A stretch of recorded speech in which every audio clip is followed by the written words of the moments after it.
Halo semuanya, selamat datang di Aroma Misteri, di mana setiap aroma memiliki kisah yang tak terduga. Saya Sinta Monica. Di segmen kali ini kita akan membahas hal-hal menarik seputar misteri, konspirasi, dan horor yang mungkin belum kalian dengar sebelumnya. Tapi sebelum kita mulai ke video selanjutnya, jangan lupa untuk like dan subscribe di channel Bunga Kantil dan share juga video ini ke teman-teman kalian agar mereka bisa mengikuti dan merasakan keseruan dan kengerian yang ada. Di episode kali ini kita akan membahas dan masuk ke sebuah dunia gelap di balik ritual kuno dan legenda Gunung Kemekus. Sebuah lokasi legendaris yang tak hanya menjadi tempat ziarah, namun juga menyimpan tempat pesugihan yang sangat kontroversi. Selain itu, Gunung Kemekus ini juga pernah menjadi saksi bisu peristiwa pembantaian tragis pasca G30S PKI. Langsung aja kita masuk ke ceritanya, pesugihan Gunung Kemekus.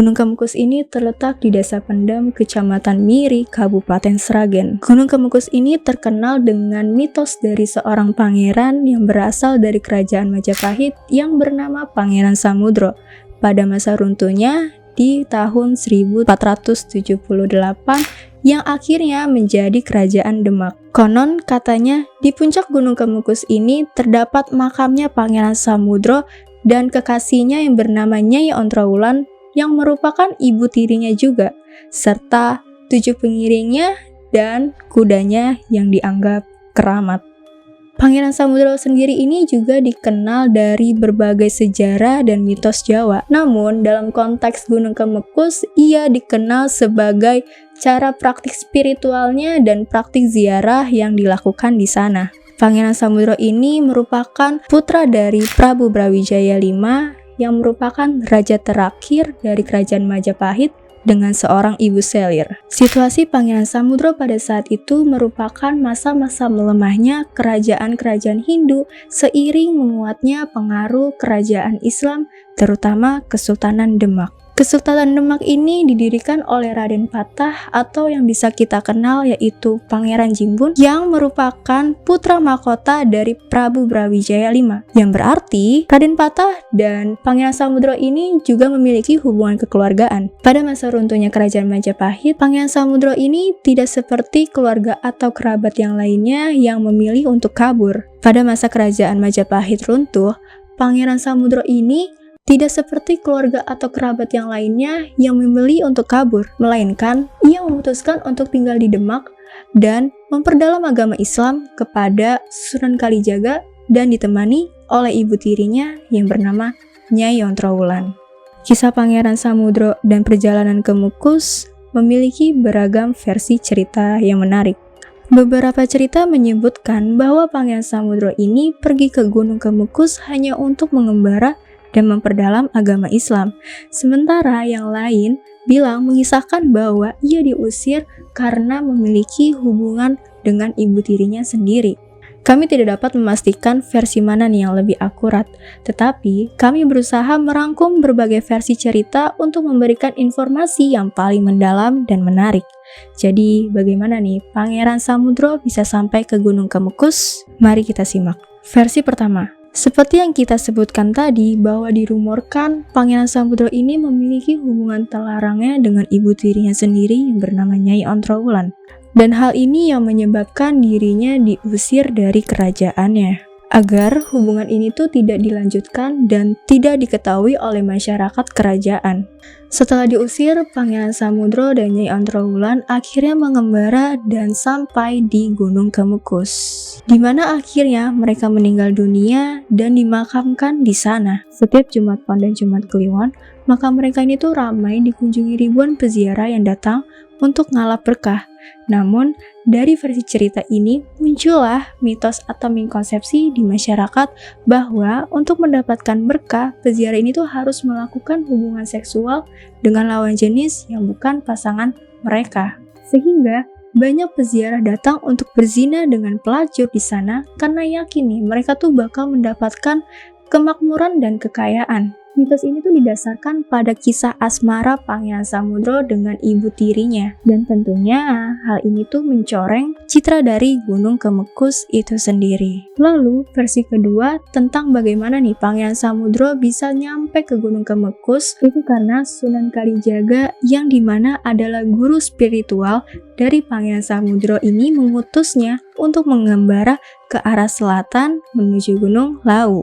Sang pangeran ini diminta belajar kepada ulama-ulama Islam yang ia jumpainya selama di perjalanan. Sunan Kalijaga ini berharap ilmu agama yang dimiliki sang pangeran kian lengkap untuk bekalnya dalam berdakwah Islam kelak. Selama perjalanannya, ketika sampai di Padang Oro-Oro Kabar, sang pangeran ini akhirnya jatuh sakit. Walaupun sakit, ia tetap semangat dan giat untuk melanjutkan dakwahnya. Ketika sampai di dekat Beku Doyong, kesehatan Pangeran Samudro ini kian memburuk dan ia meminta salah satu abdi pengiringnya ini untuk melanjutkan perjalanannya lebih dulu agar lebih dulu sampai ke Demak untuk melaporkan kepada Sultan Demak Bintoro.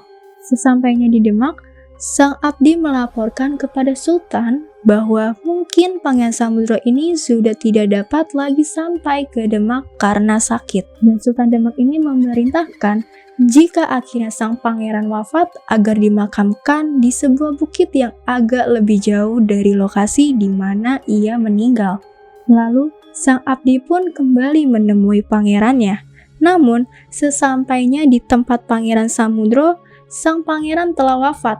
Dan sesuai amanat Sultan Demak, jenazah sang pangeran kemudian dimakamkan di sebuah bukit sebelah barat laut Dukuh Doyong. Bukit ini adalah yang kini dikenal sebagai Gunung Kemekus. Karena puncak bukit makam yang seringkali diselimuti kabut putih di pagi hari, seperti asap yang keluar dari penanak nasi, maka dinamakanlah gunung ini sebagai Gunung Kemekus. Nyai Ontrowulan di Demak ini sangat berduka setelah mendengar kabarnya meninggal Pangeran Samudro. Dengan hati yang penuh kesedihan, sang putri bertekad untuk pergi ke Gunung Kemekus dan ia ingin bertakziah dan memberikan penghormatan terakhir kepada Pangeran Samudro.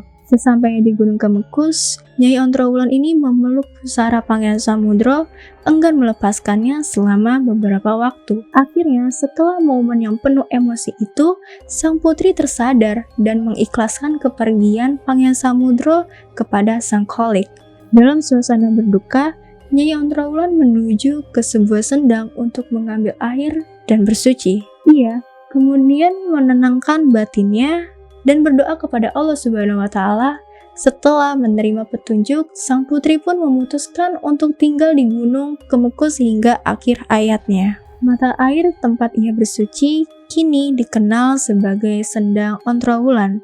Terletak di bawah area makam Pangeran Samudro, air dari sendang ini tidak pernah kering bahkan saat musim kemarau tiba. Dari dua versi cerita ini, kita bisa bilang bahwa stigma cinta terlarang yang muncul mungkin nggak sepenuhnya benar. Mereka sebenarnya terikat dalam konteks cinta dan pengertian yang dalam, tapi masyarakat saat itu melihat kedekatan mereka dan mengira ada yang nggak beres nih. Padahal, meski bukan ibu kandungnya, Nyai Ontrowulan ini sangat sayang kepada anaknya. Dan Nyai Ontrowulan ini tidak hanya berperan sebagai ibu tirinya, tapi juga sebagai pendukung dan teman sejati bagi Pangeran Samudro. Karena itu, untuk menghindari gosip yang lebih parah, Sunan Kalijaga akhirnya memutuskan Pangeran Samudro ini untuk mengembara jauh dari Nyai Ontrowulan. Keputusan ini tuh bikin hubungan mereka makin rumit dan menunjukkan betapa kuatnya cinta mereka meskipun harus menghadapi situasi yang sulit. Mungkin biar kebayang kalau sekarang ini tuh kayak kasusnya Betran Peto dengan Sarwenda. Lanjut, kita akan bahas mengenai praktik dan fenomena ritual seks di Gunung Kemekus yang pernah terjadi beberapa tahun silam. Sebelum kita lanjut, disclaimer dulu. kita tidak menyarankan atau mendukung praktik-praktik yang menyimpang ini. Kami hanya menjelaskan sejarah dan asal-usul untuk meluruskan miskonsepsi yang ada di masyarakat tentang Gunung Kemekus untuk edukasi dan hiburan semata. Proses ziarah di Gunung Kemekus berbeda dari ziarah-ziarah lainnya. Bagi mereka yang percaya pada mitos ini, ritual untuk mendapatkan pesugihan adalah dengan melakukan hubungan seksual dengan pasangan yang bukan suami atau istri sah mereka. Mereka yakin bahwa ritual ini tuh harus dilakukan sebanyak 7 kali berturut-turut pada Jumat Kliwon atau Jumat Pon untuk berhasil. Versi mitos ini yang paling terkenal dan sayangnya telah menyebabkan Gunung Kemekus identik dengan pariwisata seks. Tempat ini bahkan berubah menjadi lokasi prostitusi.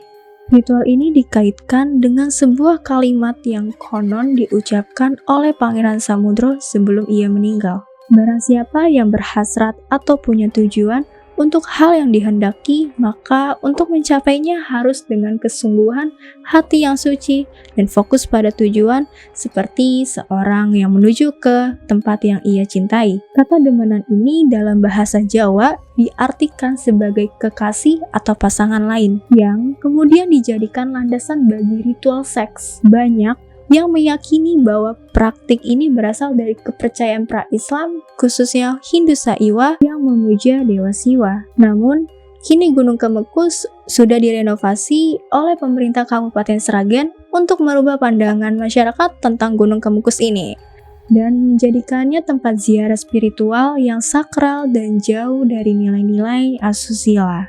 Selain kisah sang Pangeran Samudro dan mitos pesugihannya, sebenarnya nih Gunung Kemekus ini juga menyimpan jejak gelap dalam sejarah Indonesia, terutama di masa Orde Lama. Banyak yang kita nggak tahu bahwa tempat ini tuh menjadi tempat saksi bisu dari peristiwa tragis setelah G30S PKI.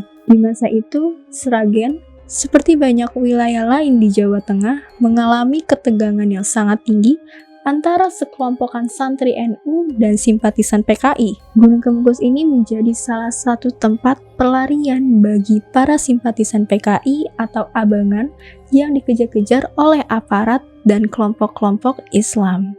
Salah satu aspek yang mencolok adalah kegiatan ronda yang sering diadakan oleh para santri NU. Namun, perlu dicatat nih, bahwa ronda yang dimaksud di sini bukanlah seperti ronda yang kita kenal, melainkan ronda pada saat itu adalah aktivitas yang sangat kelam di mana para santri NU terlibat dalam memburu dan membantai para simpatisan PKI. Kegiatan ini tuh menambah lapisan horor pada situasi yang sudah tegang, menciptakan suasana mencekam di Gunung Kemekus. Mbah Syamsuri selaku juru kunci tertua di Gunung Kemekus pernah menjadi saksi dari sebuah pembantaian yang mengerikan. Ia menyaksikan dengan mata kepalanya sendiri saat 9 warga dituduh sebagai simpatisan PKI dibantai. Peristiwa ini meninggalkan bekas yang dalam, menciptakan nuansa kelam yang masih terasa hingga kini. Kombinasi antara mitos dan sejarah ini menjadikan Gunung Kemekus semakin menarik untuk ditelusuri. Saat kita menggali lebih dalam, kita tidak hanya menemukan kisah-kisah yang menghipnotis, tetapi juga memahami konteks yang lebih luas dari apa yang terjadi di tanah ini. Pada tahun 1983, pemerintah Orde Baru mengambil alih Gunung Kemekus, menghaluskan penafsiran mitos Pangeran Samudro agar lebih sejalan dengan nilai-nilai Pancasila. Namun, krisis moneter di akhir 1990-an membuat jumlah peziarah meningkat drastis. Gunung Kemekus ini tetap menjadi pusat kontroversi karena ritual pesugihan yang dilakukan di sana. Meski demikian, pendapatan dari peziarah memberikan kontribusi besar bagi pendapatan asli daerah atau PAD. Kabupaten Sragen membuat tempat ini tuh tetap beroperasi meski dibayangi kritik.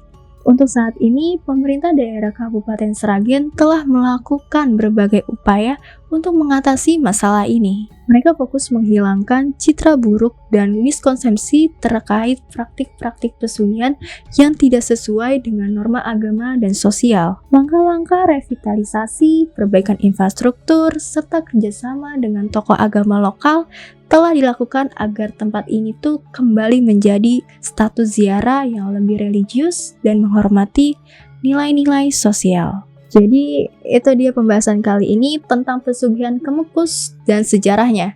Dengan upaya berkelanjutan dari Pemda dan masyarakat setempat, mereka akhirnya bisa mengubah Gunung Kemukus ini dari stigma negatif menjadi tempat yang benar-benar mencerminkan nilai spiritual yang suci tanpa adanya nih praktik-praktik menyimpang. Jangan lupa share pendapat kalian di kolom komentar. Jika kalian suka konten ini, tekan like dan subscribe untuk episode menarik berikutnya. Sampai jumpa di Aroma Misteri episode selanjutnya. Hanya di Bunga Kantil.